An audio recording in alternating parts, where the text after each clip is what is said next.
Hey everybody, welcome back to Biblical Seekers. Sorry for the delay on our videos. We were working on a big study on Bible prophecy and the mark of the beast.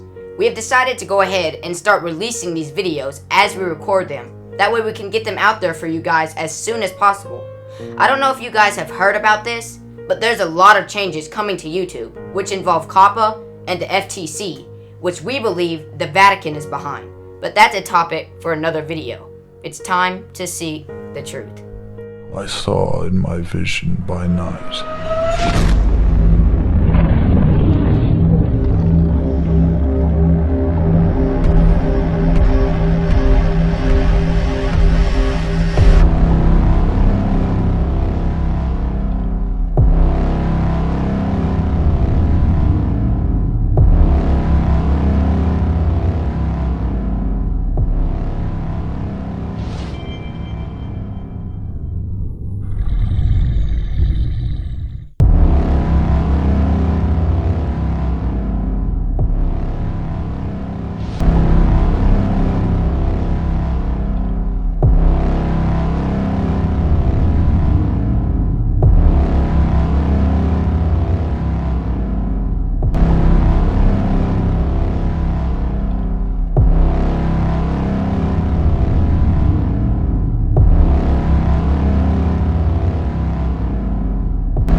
Okay everybody, let's get started. So in order to know what the mark of the beast is, we first must identify the beast. So let's see how the Bible describes it in Revelation chapter 13 verse 1 through 3. And I stood upon the sand of the sea, and saw a beast rise up out of the sea, having 7 heads and 10 horns, and upon his horns 10 crowns, and upon his heads the name of blasphemy. And the beast which I saw was like unto a leopard, and his feet were as the feet of a bear, and his mouth as the mouth of a lion. And the dragon gave him his power, and his seat, and great authority. And I saw one of his heads, as it were wounded to death, and his deadly wound was healed, and all the world wandered after the beast.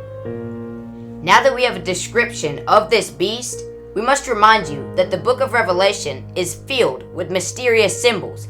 But what do they mean? Now, we know this can't be an actual animal that comes out of the sea with 7 heads and 10 horns, being part leopard, part bear, and part lion, because no one has ever seen this type of beast or animal before. So, let's not use our own thoughts and just guess what this beast is, but let's use the Bible to interpret who or what this beast is, or what it means. Here, we can start by going to Revelation chapter 17, verse 15. And he saith unto me, The waters which thou sawest, where the whore sitteth, are peoples, and multitudes, and nations, and tongues. So as we can see here, the water represents people, a lot of people, multitudes, and nations. So we know from Revelation 13 that the beast comes up from the sea, and the sea, being water, is symbolic for a multitude of people and nations. But now that we know this, let's continue on to understand more about this beast. And in order to do that, we have to go back to the Old Testament in the book of Daniel chapter 7. And you will see how it connects to Revelation 13. And in Daniel chapter 7, you will see how Daniel had a very similar vision as the one John had in Revelation. Here, let's go to Daniel chapter 7, verse 2. Daniel spake and said, I saw in my vision by night, and behold, the 4 winds of the heavens strove upon the great sea. Now here we can see Daniel's vision had the same water that John saw in Revelation. And what does water represent? It represents a multitude of people. Now, in the very next verse, he doesn't just see one beast come out of the water, but 4 beasts, which we can see in Daniel chapter 7, verse 3. And 4 great beasts came up from the sea, diverse from one another. But what do these beasts represent? Well, let's drop down to Daniel chapter 7, verse 17. These great beasts, which are four kings which shall arise out of the earth. So now we can see that these beasts represent four kings, but you can't have a king without a kingdom, and you certainly can't have a kingdom without a king. With that being said, these beasts not only represent kings, but kingdoms also, and this isn't unusual to have an animal represent a kingdom, even in our modern days, such as the American eagle or the Russian bear, and so on. But you see, God thought of this first long before man did, and he chose four animals, or in other words, beasts, to represent four kingdoms that will arise. And this is interesting because since the time of Daniel, there has only been four world empires. Now let's take a closer look at these beasts in Daniel chapter 7, verse 4. The first was like a lion, and had eagle's wings. And I beheld, till the wings thereof were plucked, and it was lifted up from the earth, and made stand upon the feet as a man, and a man's heart was given to it. Now this verse is describing what happened to King Nebuchadnezzar when Nebuchadnezzar was given the heart of a beast in Daniel chapter 4 verse 16, which reads, Let his heart be changed from man's, and let a beast's heart be given unto him, and let 7 times pass over him. So Nebuchadnezzar was given the heart of a beast, and for 7 years he crawled around and ate grass like an oxen, which we can read about in Daniel chapter 4 verse 33. The same hour was the thing fulfilled upon Nebuchadnezzar, and he was driven from men, and did eat grass as an oxen, and his body was wet with the dew of heaven, till his hairs were grown like eagle's feathers, and his nails like bird's claws.